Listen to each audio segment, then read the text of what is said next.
Mais en réalité, il ne peut rien. En réalité, il ne peut rien. Ils ont quand ça lit. Parce que les collègues fait trop de non, vraie vie en haut. Non, vraie vie en haut. Oh, il est vraie vie, vraie vie en haut. Vraie vie en haut. Donc, c'est la raison que tu fingana pour toi attirer attention à la Des bandes à London TV. La génération est là, Fag Mogo, et ils pensent que quand ils insultent mais ça va te rattraper. Avec les réseaux sociaux, ça te rattrapera même 20 ans. Ça va aussi retourner. Mais quand je dis ça va te rattraper, donc il y a pas que ça n'engage que toi. Et retourner peut contre eux. Des bandes à London TV. Il fait aussi des polémiques, comme celui de Maillard. Mais il y avait le respect. Il y avait le respect. Parce que, au moment où Motomaël, ils allaient voir là. Parce qu'au moment où Zoba, Zoba a la race. Atalaga les locaux. Les locaux, à mon gars, madame,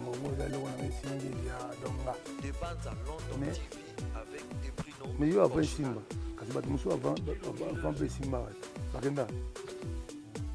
Des bandes à London TV.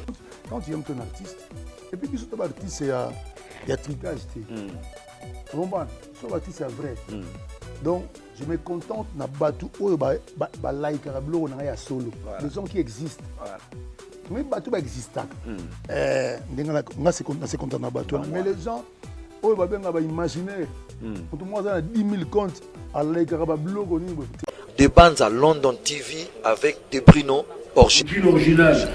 C'est l'heure de vous informer, amis téléspectateurs et mesdames et mesdemoiselles et messieurs. Vous nous regardez à travers notre chaîne majeure et des Banza, London Télévision, dans votre émission de Sika Place la Culture. C'est toujours la voix de votre homme de serviteur et M. Mago, l'apôtre de tous eux, le journaliste, autrement dit, Mobali Nzambe, l'homme avec grande H, petit Dieu avec des minuscules, Dieu avec des majuscules. Merci pour la confiance et merci pour la fidélité. Biso tozara toujours reconnaissant et repé sarami merci et pas Nzambe sans Nzambe biso ba mago totali pamba beta tol na mitu kona ba mbongo na mapangu na yo mais biso de ngami ko pesa rapongo to lendo Jova Rafa Jova Nis Jova Jiga Jova Shama merci parce que à côté si biso mvula sika na bolingo na bonté ezate po totamboli malam parce que mutu mota ko beta tol kazali sembo biso so batna masungu ya moni to ngami ko pesa merci et pas Nzambe ba ndeko ba bungsi ba être cher ba bungsi ba ndeko na bango na de cœur na bino nengi bibelo biseka na ba oba seke puis lelo na ba o na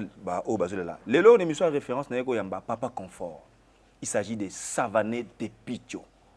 Ah ba te bona si bo sepeli bo bia o sali malamu nengo si papa confort parce que azali moko ya ba artiste o alobara troté alégra TVT papa confort azaki na déplacement azaki na ba makamba osala au moment où je parle avec vous azongi na kati ya mabene na Kinshasa et torosola mukena papa confort torozonga mo mukesima parce que apparemment le ndi bali ba komisa mukilo ya bango OK eux ezali nango mukili Nzambe de moralo ba quand Dieu te bénisse il faut qu'on remercie papa confort akenda wapi pour un silence et puis papa confort azongi na Kinshasa torosane ba projet d'avenir et puis to zo muke masolo ya kala parce que ba defendre depuis chololo ce to beta masolo ya musique to tanga ba komona ba bato ba sali pe le lonzela et pas ba jeune belelo ba osala musique à Congo est-ce que lelo oyo la musique à Congo za musique ou bien ils sous musique était plutôt zo mukie ba impressionné par rapport ya rumba nabiso.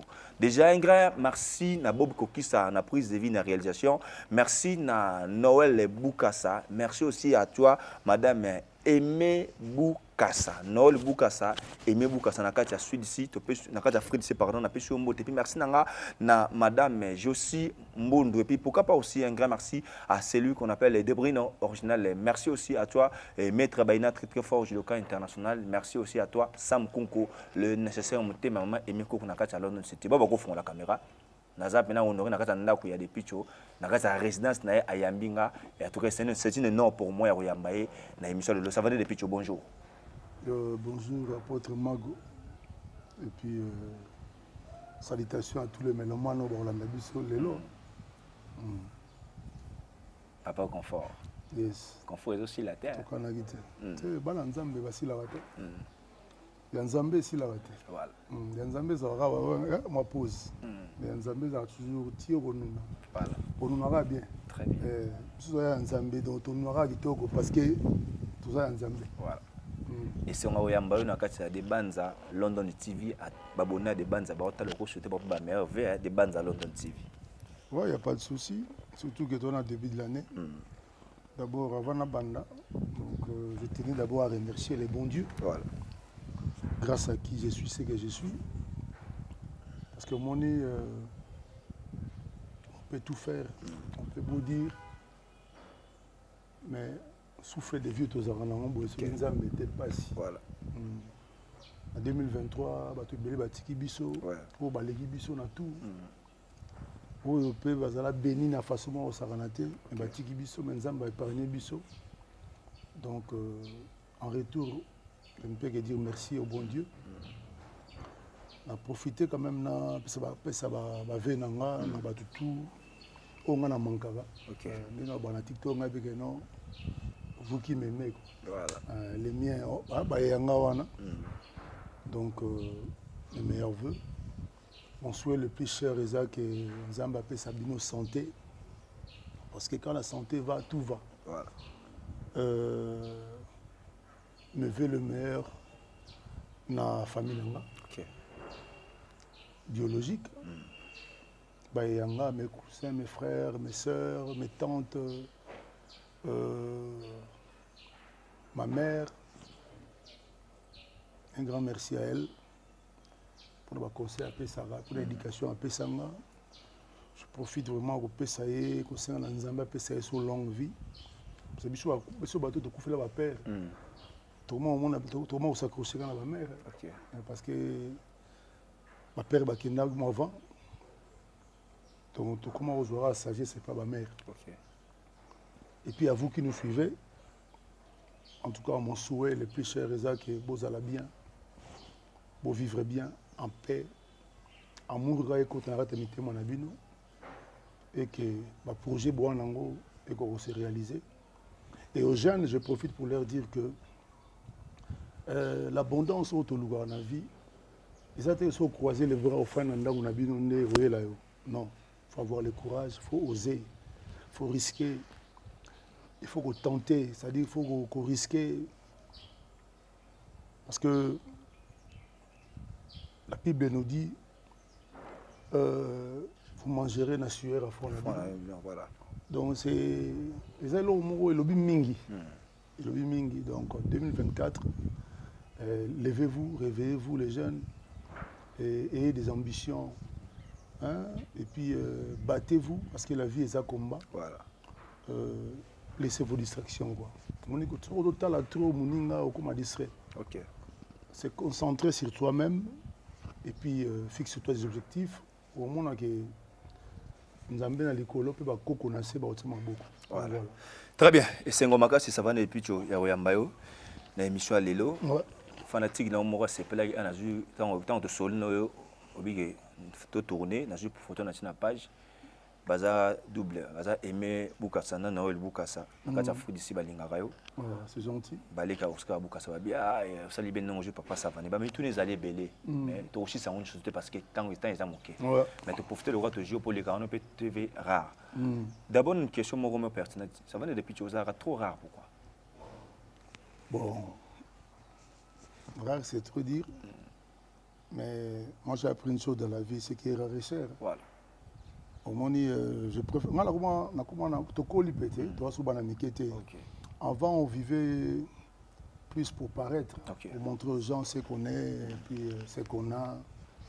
Mais Lélo, avec cette maturité qu'on a, avec la maturité que j'ai plutôt, je préfère qu'on y en a presque quand j'ai des choses à dire. Voilà. Donc, quand je n'ai pas grand-chose à dire, on préfère. Bon. Pas vraiment. C'est vrai que tu vas reprocher à un depuis tu as besoin de.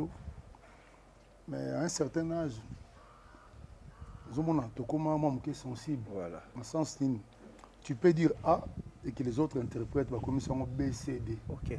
Alors pour nous croire dans la pièce jointe, qu'on puisse avoir matière. Donc soki dans la makambo esengi naloba nde na ye. Très bien. Lelo tokoki koempêcher bato te bapolémiquer. On ne peut pas empêcher les gens bazwa anayo bakomisa yango CD parce que la technologie lelo esali ke téléphone ebima. Tout le monde se permet d'être expert, tout le monde se permet d'être journaliste. Donc expert et expert. Donc il y a Fandara pour décortiquer depuis tu as l'obinini, Jean à l'obinini, Philippe à l'obinini, Poisouango à Bamba Bamba a créé l'ango Beznay. Alors, nous bateau tout ça les carrières na base na ba polémique. OK. On est très sensible à ça. OK.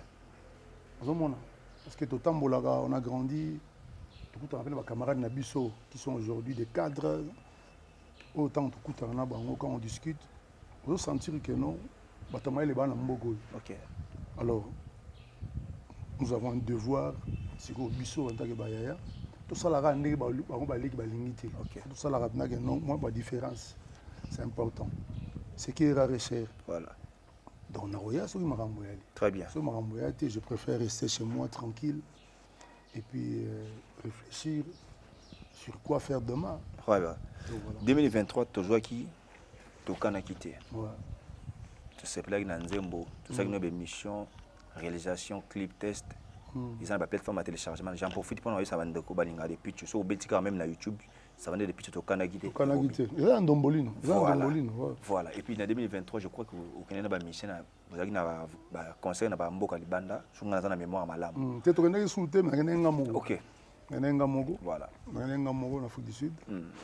Ouais, mais c'est un projet parce que parce que j'avais recruté de nouveaux musiciens. Il fallait que ça on va passer pour.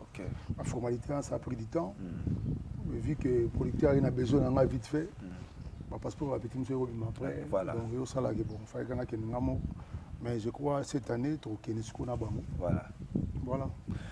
Est-ce que Yomoro non fan? Pardon, on va dans to kanagité. To kanagité. Siko deuxième siko album moi to kanagité album. Na bi album. Donc na obimisa en 2023 bazwagi to kanagité. To kanagité. Siko ba reçoit les juifs noirs. OK. Oui, les juifs noirs. Les juifs noirs. Tu m'as déjà parlé de ça, les juifs noirs. Donc les juifs noirs. Na cadre ba comprendre nani yango. Très bien. Ça va être des pitchos. Na formulé question en 2023. Na tika na kata bilan. Yomoro du côté artistique aux artistes. Tu ta vie pour faire parce que tu bête ma sola artiste. Du côté artistique. Est-ce que ça content que le bilan est positif? Le bilan na salonga pour 2023 té. J'étais très heureux. J'ai été invité par un ami, Joël Kabouya, que je salue. Tu côté na boîte mo spirit. Tant au côté Malamoro DJ Malamoro, tant à Monica, on doit honorer nos légendes, les gens qui ont vécu, qui ont une histoire dans ces pays. Oui, mais première fois, on a DJ. Oui, mais il y a beaucoup de reconnaissance. Reconnaître l'artiste. Dans notre salle, je suis bandit les lotis. To bandit moi, on a une histoire. So tant to bandara tant babiso des pitch excusez-moi mais tant babiso bandara to yé première fois na kin awa to kuta ba star éminé na mboko to kuta ba Papa Wemba nga David na kuta King Kester Emene na kuta Pepe Calé en Pagne na kuta ve nga Madilu système ye to ni mboka mo na Suisse to kuta bana OK avec Papa Joski Papa Ndombe Papa Simaro sentir na que non hein Tokuta général de FAO. Général de FAO. Tokuta Zaïko. Il y avait Nyos. Ils ont tindika. Ils ont senti que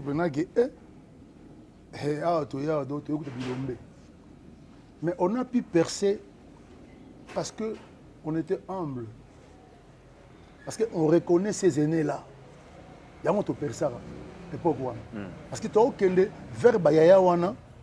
Coupé ce honneur na bango ou esengeli. À cette époque-là, il y avait le respect. Vous comprenez? Bien que tu aies poto na biso parce que moi j'ai eu la chance dans la musique de Nauta Poto. ezalaka te avantage na musique ya Congo mingi bato babandaka awa nano kuta kenda ata bandondo te comprendre bato mosusu otangi te okuta otangi ka bato ndambo yokuta baleki ebele soki totanga bato nyonso to Ah, ok. C'est pas grave. tokuta époque wana mpe soki wenge 4x4 Voilà. mobimba na Ok, lepanzani te mobimba. Version originale. ozomomba ozosentir mpena ke mpo bokota boperisa eza blague te Yeah. mais on était humble on avait du respect vis-à-vis ya bateau tokutaki Ok. olandi Ok. nie ke wenge wana ezalaki comme adversaire Voilà. mais il y avait le respect Voilà.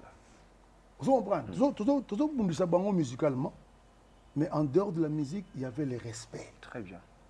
na considération nayebi te wana kingandi vous comprenez c'est-à-dire tozoaffronter musique mais avec un langage oyo abengaka langage moko oyo ekokomisa motu ekozokisa motu te na motema ana biso babilan eyali ya banene tosala Voilà. lelo nakozala nanga na scène te mais je ne passe jamais inaperçu c'est par rapport à mon vécu Ok. donc partout nalekaka biso lokola bakoka te masanga moko ebima nango kala Voilà.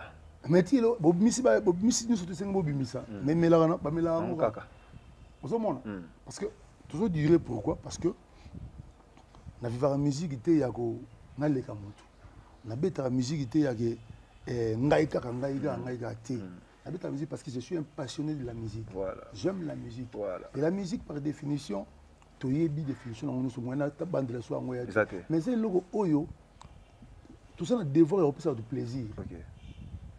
ozala na ngai Ok. donc nga bilan na ngai na chaque année ntango nasalaka yango namona yango kaka bien mpo na remerciaka nzambe parce que apermettre kaka ke nasala oyo nakokanisa nasala Ok.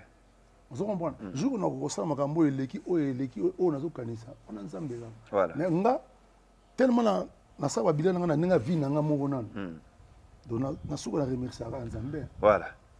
na remerciaka nzambe Savane de Picho. mwa ndambo wana apesaka nga wana Voilà. nga mpo na ngai ekokaka nango Voilà. J'allais yango dire. mona nyokamaka te Très bien. Très bien. Vous en avez un compliqué. voilà J'allais dire tout à l'heure que. Parce que vous avez un fanatique balingaro. bien sûr que oui namonaka yango partout où je vais souvent ressentir que non nabosa nso ozwa exemple mosusu j'étais le samedi passé na restaurant mon ville à lunch bar mon ville wana oyebi ke en descendant les escaliers nakuta na type ntango amoni nga c'est quelqu'un de ma génération nayebi so na mokolo na ye to ya mokolo na nga mais j'étais très surpris type wana ntango amoni nga nakuta escalier oyebi aya mpe nafukami un homme responsable moto moko bien habillé ayebi aye makambo na ye oyebi ntango amoni nga afukami so moi c'est dépassé franchement naki dépassé vous comprenez naki dépassé na mamoni na omona oyo bato basalango mingi ya bashege mais tonton oyo abi nalingaka kotourna nde namoni yo donc nayebi oyi plaisir osalinga te oyekanga na otokoma en tout cas tout changer ba numéro parce que nalingaka koto oyebi toute cette soirée là type wana azali na mutu oyebi nalali nalamuki namoni message ekoti type wana alobi na nga abi oza ya nzambe eza azar tene namoni wamu nalingaka oza na eloko ya nzambe na kati na makasi oza grand esprit voilà le terme oyo atinenga message oza grand esprit nali moto église tel nabotanga komo église wana église tel église oyo ehonoraka bapapa simoki mbango ehonoraka bancetre na biso mon frère namonaki ma ya miso yango bimanga nabi parce que moni deux fois apôtre biso moko toyebaka te oyo tozalaka omona ta moso oyemo mpe bamoma mpe badute bando oyela yo mpe okomokalkile okomere moko oza mamango mpe moko neti natikala nga mamango neti kaka ni or bato bazali balingaka biso oyo mosusu bazala yango dans le noir oyo ke alukaka mona yo amonaka te oyo mpe mosusu akotaka na internet te ozomona yango moni nga nayebisaka bamelomane quand vous aimez votre artiste il faut botosaka na contact surtout tobandaka musique internet ezalaki te aujourd'hui c'est plus facile pour entrer en contact avec moi pour m'encourager parce que je suis humain avant tout naza nanga humain Je suis un artiste, oui, mais je suis un humain qui a des sentiments comme tout humain. Donc, comme on rappelle, moment où il y a doute, moment où il y a euphorie, moment où il y a bon, boye, moment où il y a kanda, moment où il y a sengo. Bamélomane, on a au lobby, on a des fois, il y a la musique dans la musique. À l'ingagome, nous, on a inspiré beaucoup de jeunes. On a un master, on a un savant de pécho. Parce qu'il y a comme un état qui s'est vanté. Mais moi, beaucoup de jeunes me disent dans les réseaux sociaux que vieux, tant que tu as là, tu vieux, structure aux agis, vieux, façon donc vieux, motivant dans la vie. C'est une fierté. C'est ça mon rôle. Le rôle de l'Émoutsa Talanga, avoir quelque chose dans le cadre. Très bien. Et apporter un plus. Tant que le qui est fanatique, la musique. Pas tout le monde. S'il vous plaît, est-ce que en réalité, il faut faire souffrir les fanatiques dans quel contexte? Parce que Airbazan a posé un peu ça, on va nzembo, ça on va bloquer. Et je dis maté, quand on a quitté Bimag en 2023, ils ont album, je vais chanson par chanson. Je peux montrer que les fanatiques ont fan, ils ont fan d'accord, baby ça va dans la chose, dans la capacité tout ça ma cam. Mais pourquoi je peux ça, on va bloquer au bon, au moins il faut aimer le monde a évolué dans le niveau où il y a évité ça au Savanate. Bah maintenant, on dirait, tant que nous sommes en panne d'inspiration. Non. Et ça, on a bon côté.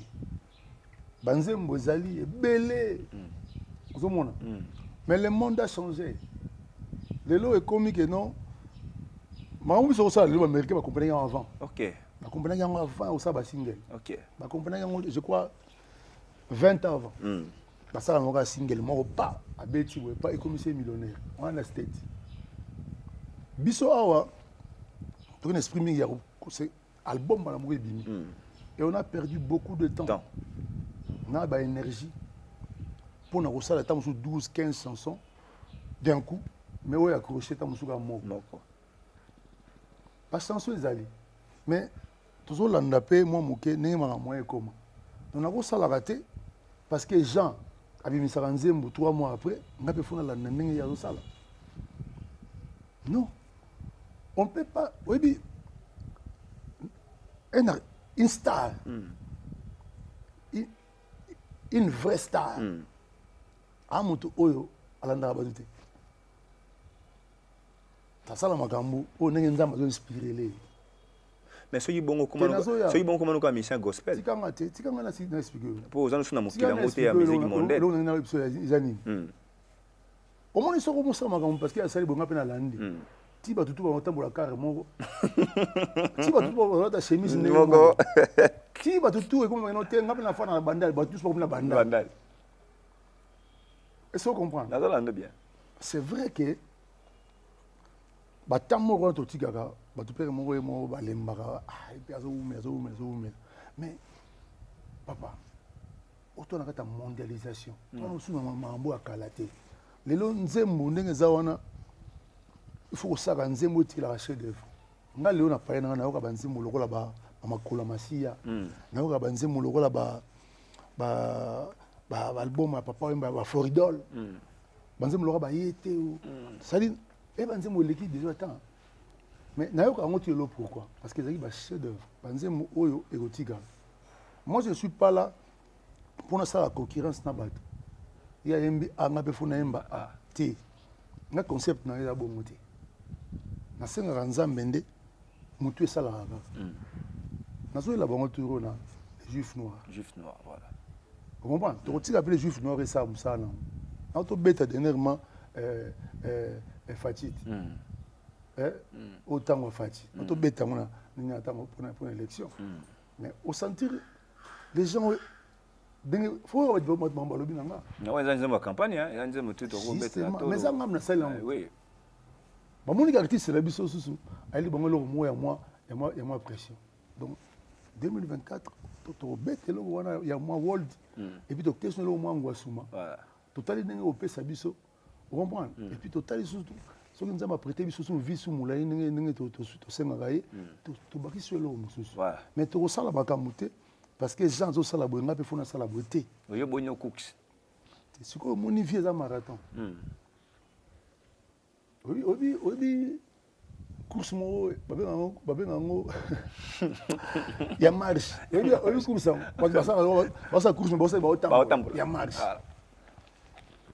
omoni vie soko comprendre ki mokili eza ya nzambe okima mbango te OK bato balinga bakomisa nde mokili ya bango yango bazokima mbango mokili eza ya nzambe nde toyaka tokutaki yango nde tokendaka totikaka yango mais nous devons na séjour tout au long ya passage na biso sur terre bato mpe baretenir mpe mwa moke ya bien sur yo ozola na ngai nga nzambe apesi nga art kasi na art na nga nde na kovéhicule un message de paix et d'amour surtout. Très bien. Ce qui manque aujourd'hui dans la génération, de perdre respect, de perdre amour, de perdre le même esprit à travail.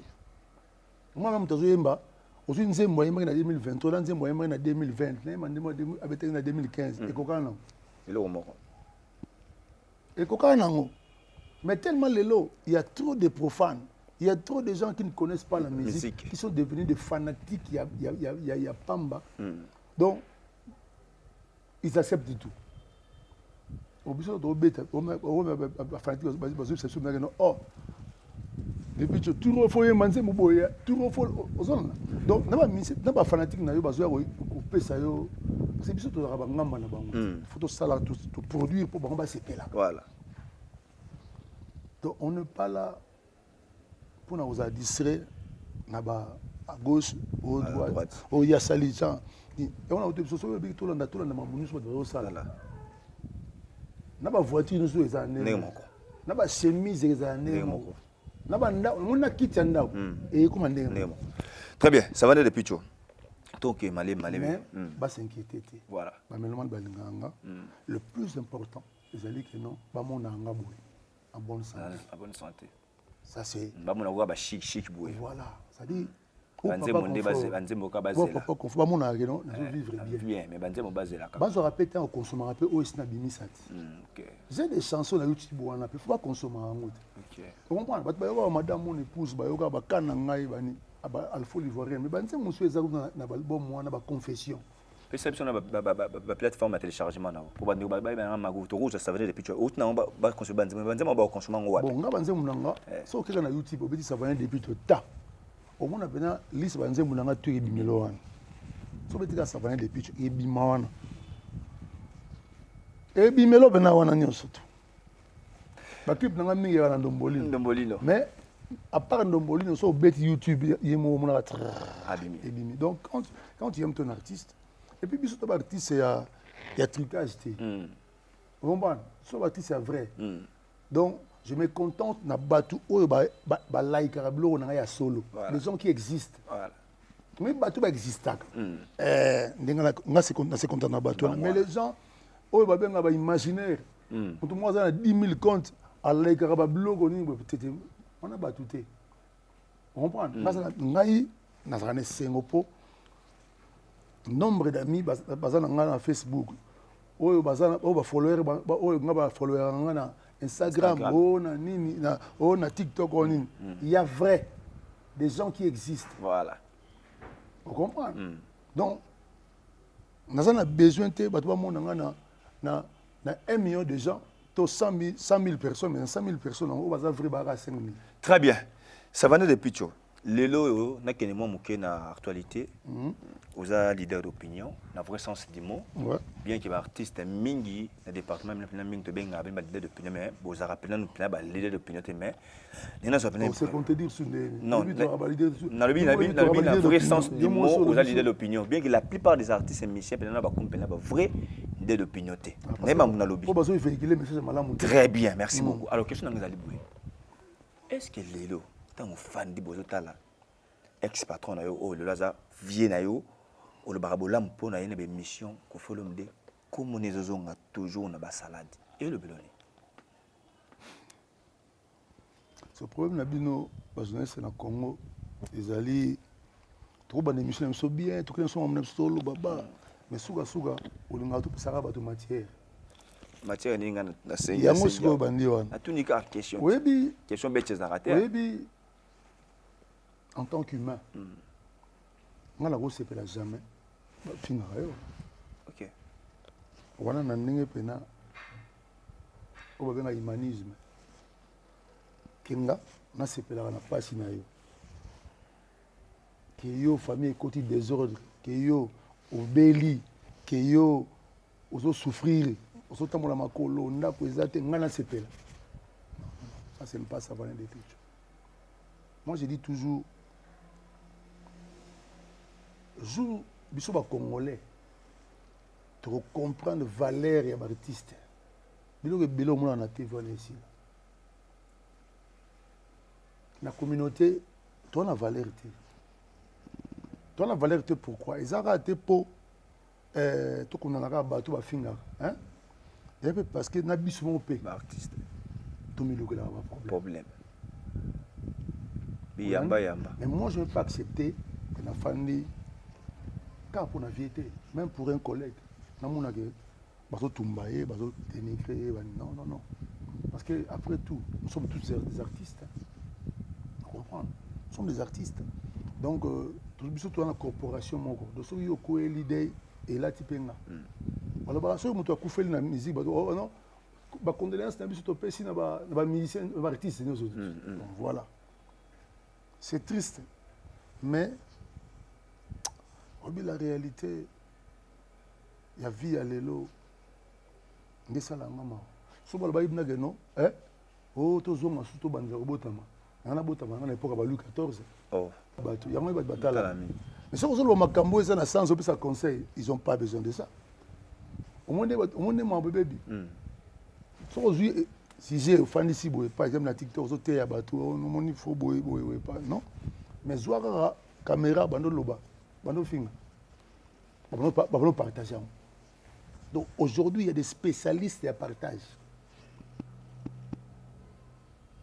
d'experts ça y a fan non allo bidini bakadi papa donc va créer même un conflit entre artistes et gros alaté. Papa, tant que les classes, les premiers Zahara, les deuxièmes Zahara, les troisièmes, tant que vous voyez 30, les 30e par là. Mon cas, les 30e à juste 53 à Madichiki. Dans la vie, des fois, il faut trouver une chose. Quand on sait que nous devons faire kimia. Quand on sait que nous sommes en kimia, nous sommes en kimia pour tout à l'heure. Il y a un moment où on dirait Ali Moagui, oh Yesu Yewana. Vous comprenez? Pour je n'ai pas le temps de souffrir pour réciter un mot. Je n'ai pas ce temps-là. Pourtant, on a réussi déjà ma vie déjà. Il me regardait. Avant. Vous comprenez? Il me regardait, il me prenait comme modèle. Vous comprenez? Biso to stimula to motiva dans la vie. Donc réussite tant on motiver mutu. Donc tu aspires que mutu lobi pas à la mutu. OK. Tant on se conseiller mutu. On se conseiller pour lobi pe au forger à comme mutu. Donc on commence à lutter. On m'a pas égrité na réussite mais parce que quelque part total papa Wemba, total général de Fao, total bien Soleil, total grand-père Bozi, total papa Luambo, papa Taboulé. Ils nous ont influencés. Nga papa Wemba influençant nga bena.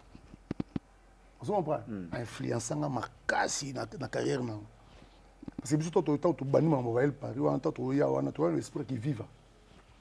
Ba chomo ba boga ba beta ba fort mais ba vous comprenez? Donc c'était ça. Donc on est toujours influencé par quelqu'un. Zolanda. Sikoyo, il faut des la mental de faire ne baloba. Oui, bah supporter récite ya prochain. Et puis oui, bah respecter baninga. C'est mutoy bah respecter baninga. Nzambe abattre la makasi, quel que soit vents et marées. Mutuwana oya se comportera bongo. En vrai dit, si on comprend bien la réponse, vieux fois supporter mon récit na bino ta ke ba ne bota pané. bon ezalaka vie te ezala biso même biso Voilà. même biso baleki na ye même baleki na biso même bayaya na biso de faut se supportaka to comprenaka non oyo kozala ta na yo oyo kozala ta na ye oyo kozala ta wana autant yo po réuniaki so mo musala mo réunir faut trouver un normal Voilà. Ok, on comprend. et ça comprend Ok. donc ça le moko faut pas que ce qui nga baxelo mo mago on ne peut pas Simaro de son vivant à ça loba succès soko lingi kunda yo te kotsama na mututi Ok. mais ma ngo boso ko le to permis yango buke ba pour continuer omoni soki mutu na vie akomi kozwa ki artiste na ye ki vedette na ye akomi ko memango tina ndako mon erwana si te bandaka wana. Je vous rappelle que nous sommes avec Savané de Picho, Papa Confort. On a rappelé Mandego Bota la Bisso, Bosan Akati à États-Unis, on a pour ça au Lia Biloka bien Biloka Kitoko. On a Akati États-Unis, la ville à Chicago, restauré Dakar Mongo, restaurant Best of Africa chez Lisa Loboko, il y a mémoire Moudimbu. On a Akati à États-Unis, on a topé Mboto Kuna Soroke, au Lia Biloka Biloka bien. Jérémy Yoka, donc la portier, la voix du monde de topé Mboto Sika au Talibiso. Alors, Savané de Picho, Nazongelio, tu as la image de Tokana quitté. Juif, Juif noir. Juif noir. Et ils ont la qualité, il y a clip qui est Tokana quitté. C'est un collègue. Collègue. J'accepte les critiques. Ok. Donc, tant que ça, non, fallait boyer, moi boyer. On a pris bonne note. Donc, tout le clip, moi, il y a dimension sur le gars. Ok. Même artistique, manze moana, il y a dimension. Il faut les gars toka na guité. Ok. Mais est-ce que so les gars monter dans la scène. C'est le côté. Est-ce que vous pensez même à featuring à part ba musicien ou mouvement yo moko vous avez na bateau après ça bateau vous avez oublié que soit na bengue par rapport à ba couleur par rapport à ils ont échangé de ba échange culture. Vous pensez na ba featuring té. Bon, on a banda ko penser na featuring kala. Na banda nango kala parce que on a longo et cassé la tête. Et donc les bosso na beta ba madame mon épouse ça va featuring na papa Wemba le musée. Voilà. Le musée papa Wemba mangoko to grand prêtre. On a baba vieux pena dans ça dit tant to oza na bango sentir pena que non. On se va que non o pena mbiaka. Très bien. Donc après on a la featuring na benga le Sénat de Mingongo na benga tout ça peut qu'on a vu dans les Rambo. Donc voilà, bah featuring des on moins temps ça projet. D'abord les ana nous yomona tu comptes d'abord sur ta propre force. Mais il y a beaucoup de musiciens congolais que moi j'apprécie. Beaucoup même. Parce qu'il y a des gars dans Mbogo sentir binage timbre na ngaso na tsenaye des gars. OK. Mais tout il y aura temps. Voilà. 2024, c'est un projet album. Donc j'ai tout le temps, des places évoluer. On a ressenti que notre connexion parce qu'il n'y a pas de connexion. Voilà. On ne peut pas appeler n'importe qui un projet.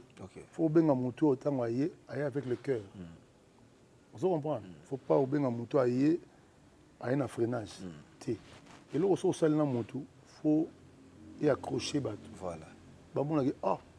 Mais Dieu, on a photo yoga.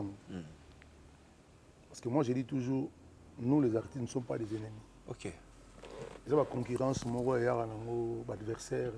Cette adversité-là, chacun a béni la tire pour se sublimer.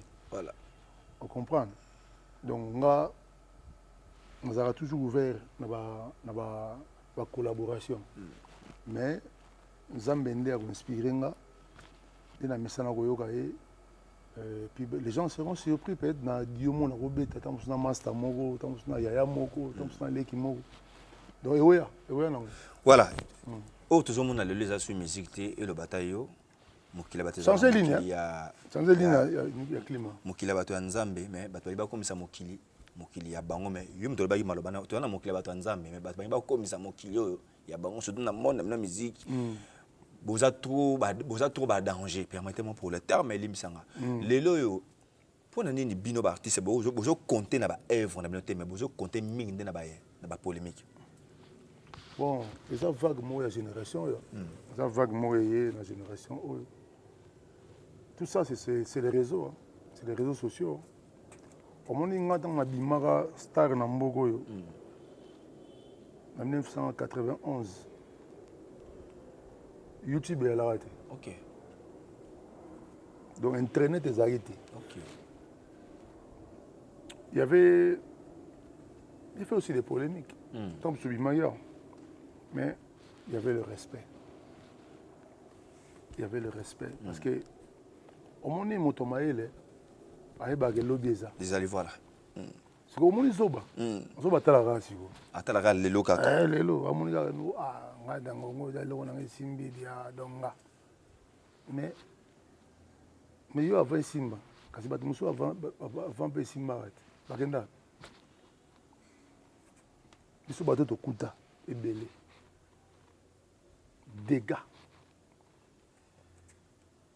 Est-ce que vous avez un temps de temps biso yaga na kim? Chanteur moi bimara na Shock Stars. Comment on est à Monza premier? Monza premier, oui.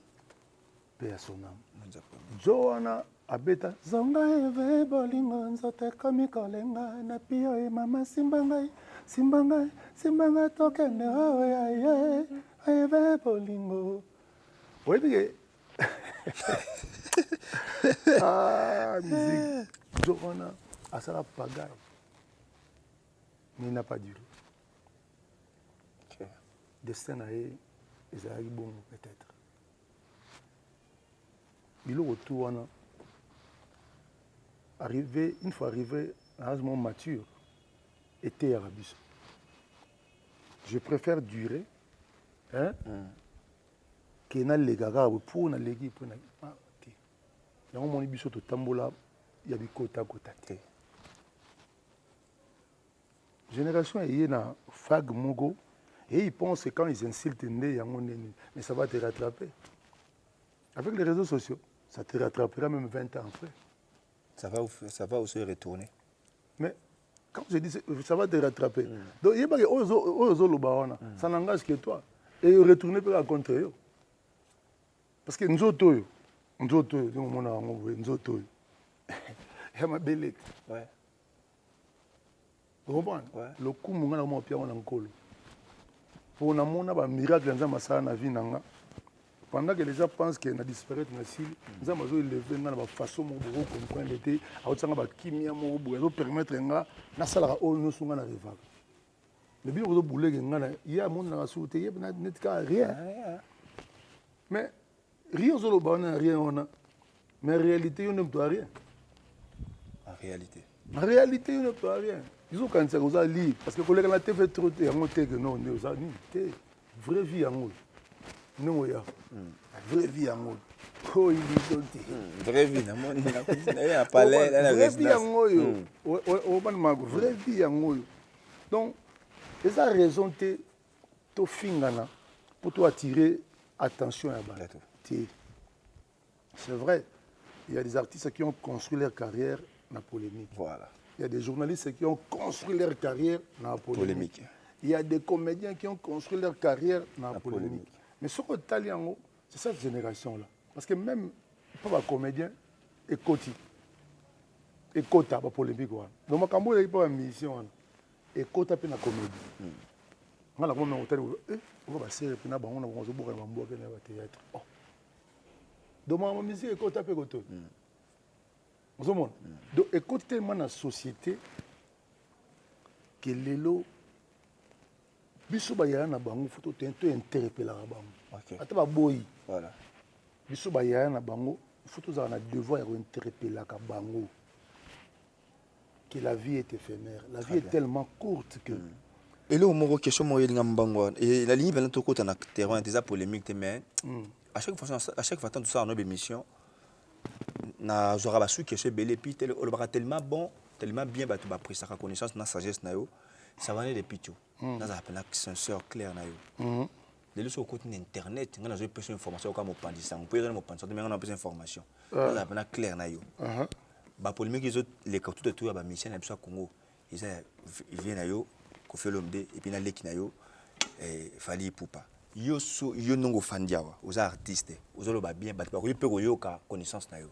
So lingo pe satoli na mambezo le Canada des artistes na ba mi balé polémique ils ont tout bat na bango oya le kialobi pour yo lo ba noté.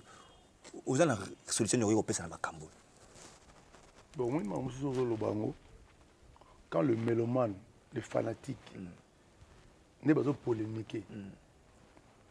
Dans la concert on sa fanatique.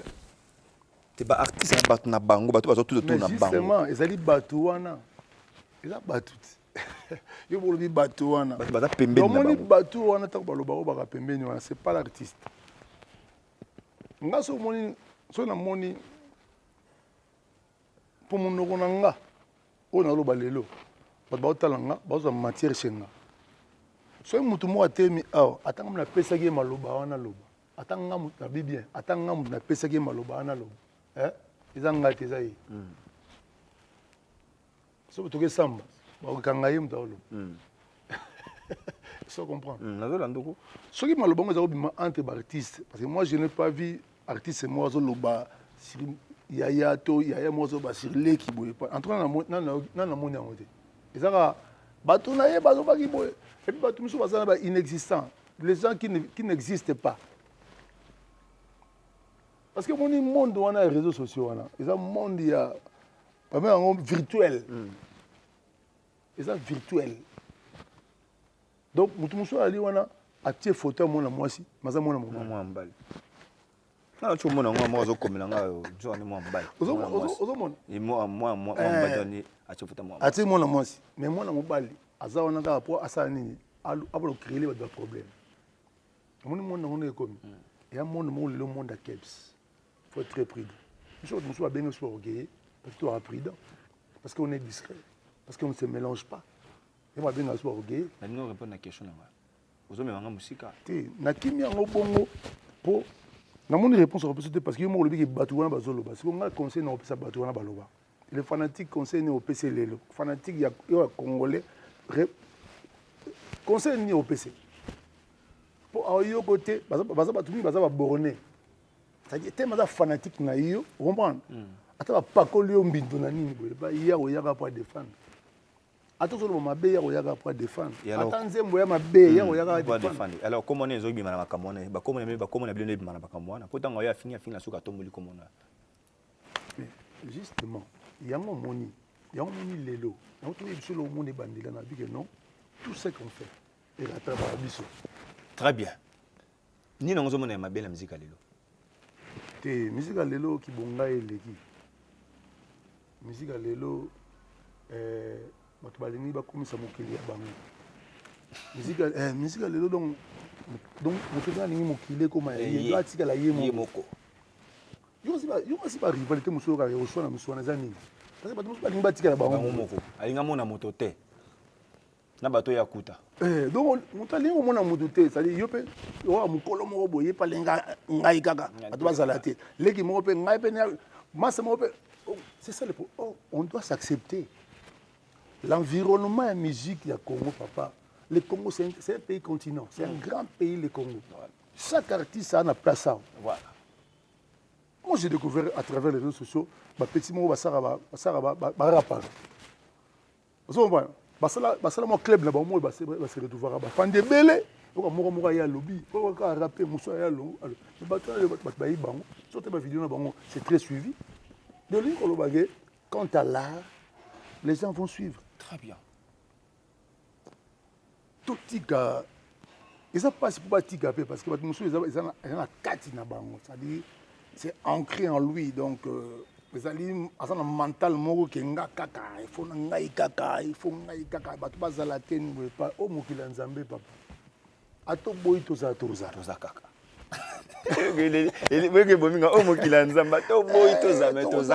Donc il y a quand même so avec la souffle de vie. Mais tant que azo pesaka nga courage wana, mais olembanga na TV.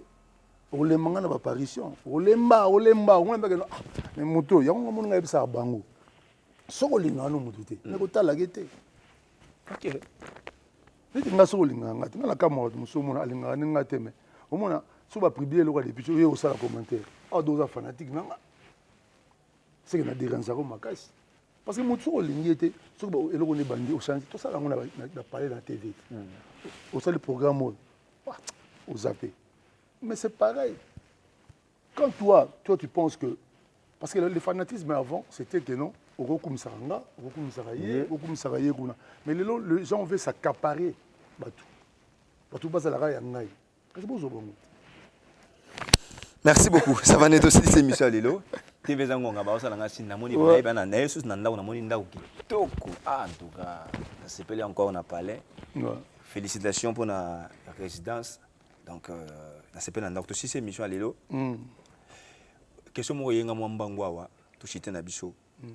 Namonaki bande qu'on a les anciens de Kadema ya bazo beta ba concert tout consort mais pour nous c'est tout vraiment comme na bon mais ce bouton attaque ya ndako mo on ba ça mitu ba ayo na ba gypso na mo modoko pour nous c'est tout vraiment comme na bon la Suisse et puis faut y appeler au mot que non on a ba famille tu comprends on est tous les anciens on a latino on a ba bateau to partir na ba moment on a vie et ma casse.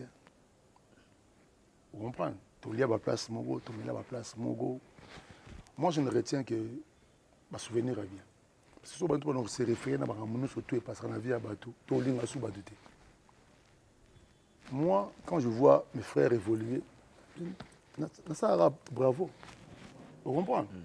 Mais, moi, dynastie, il y a bino, il y a quoi, na bino. Donc, à sous bateau, tu revu sous bateau, ça me tue tout, n'a pas savonné depuis. Mais ma bête, on est encore en vie. On est encore en vie. Babi l'union fait la force. Mais l'homme on soupe to qui marango ta soupe par rapport à ta soupe par rapport OK. Maman loba musu ebimaka. Tu ebimaka, tu ebima, on comprend que non boyete de quoi les gens au batali ba comprendre mon na loba. On appelle ça de matière été.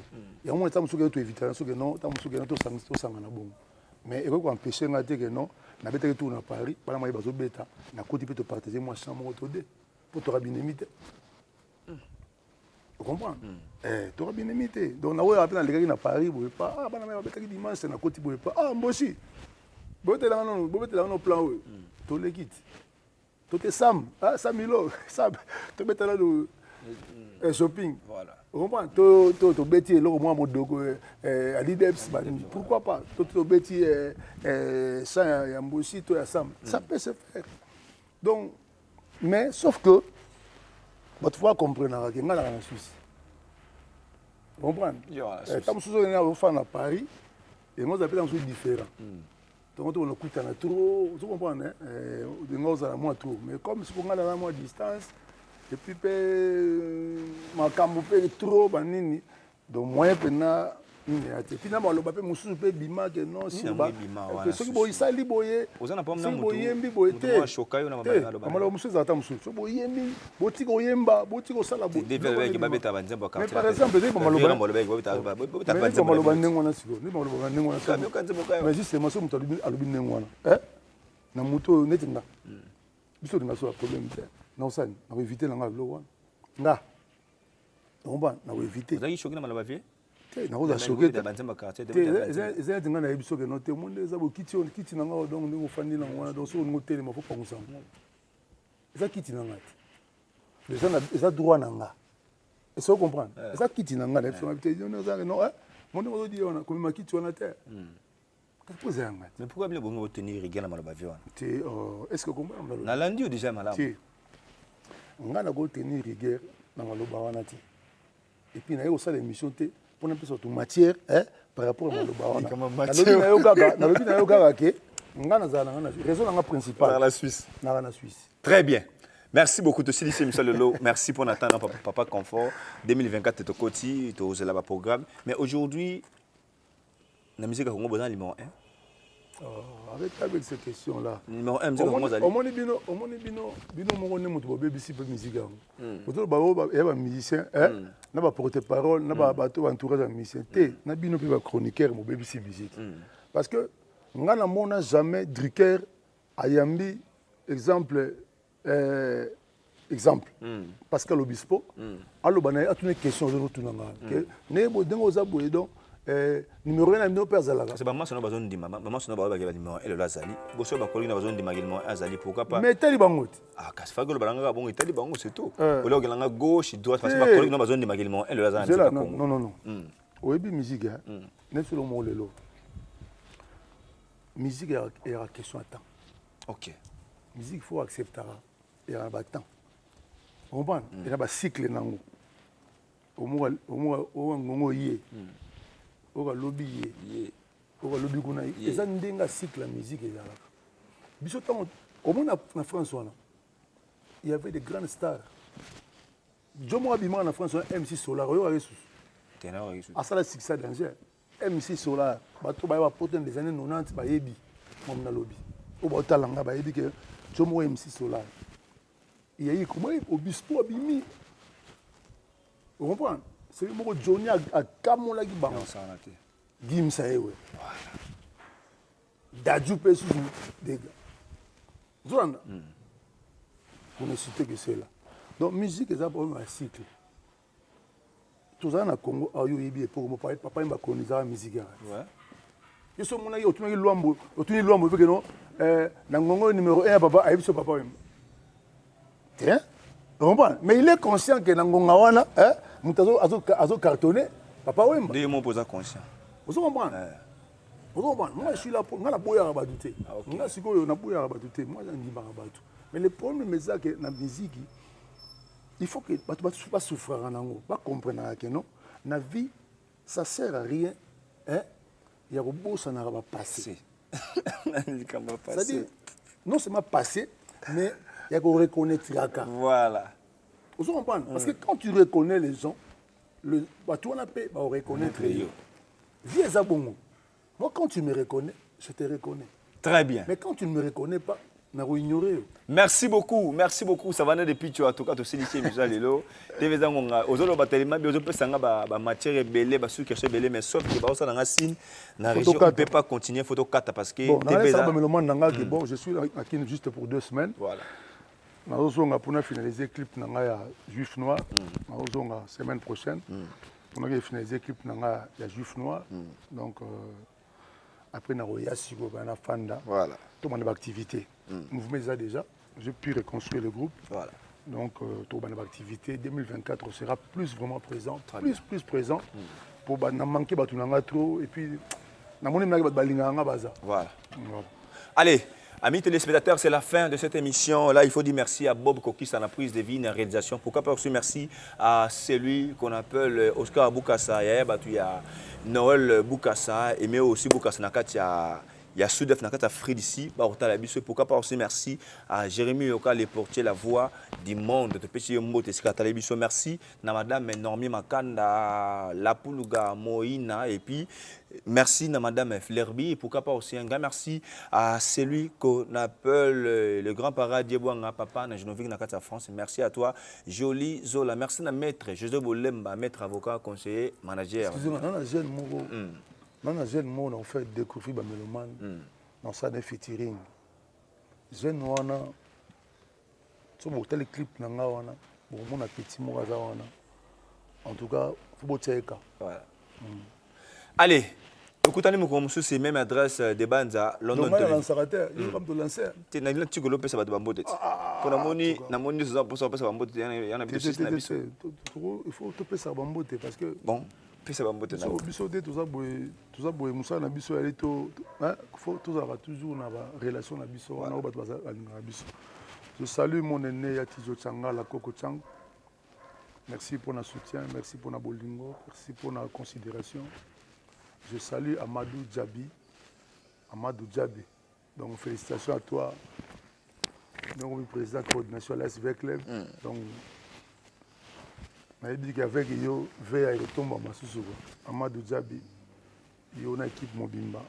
Donc papa Nabiso, Kouloutou Nabiso, Pele Mongo, Batayo Maboko, ils sont bien. Je salue Joël Kabouya, Ecobank, les Juifs Noirs. Là où tu es, plein de bonnes choses à toi. Je profite pour saluer au loin Madame mon épouse et mes enfants, et tous mes enfants. au père Mabino, le papa qui vous aime. Bino na tatouage, on arrête à mutema. Tatouage, on arrête à mutema. Oui, ma idée. Donc voilà mes enfants, donc trop de love à vous, beaucoup de bonheur à vous, plein de bénédictions. Au Sambonanga, ma prière est que Dieu vous donne une vie saine, longue et meilleure. Voilà. Merci beaucoup, Savane de Picho. Merci. Merci. Et puis, conseil nanga en 2024, Zaraga, Tolo Nande Bolingo. Voilà. Pour te récolter Bolingo. Aba la haine, aba la polémique, il n'y a pas un pamba. Moto à coca, à soi n'a batute. Voilà. Moto à coca, à soi n'a batute. Moto à coca, à fin n'a batute. De Banza London TV avec des Bruno original.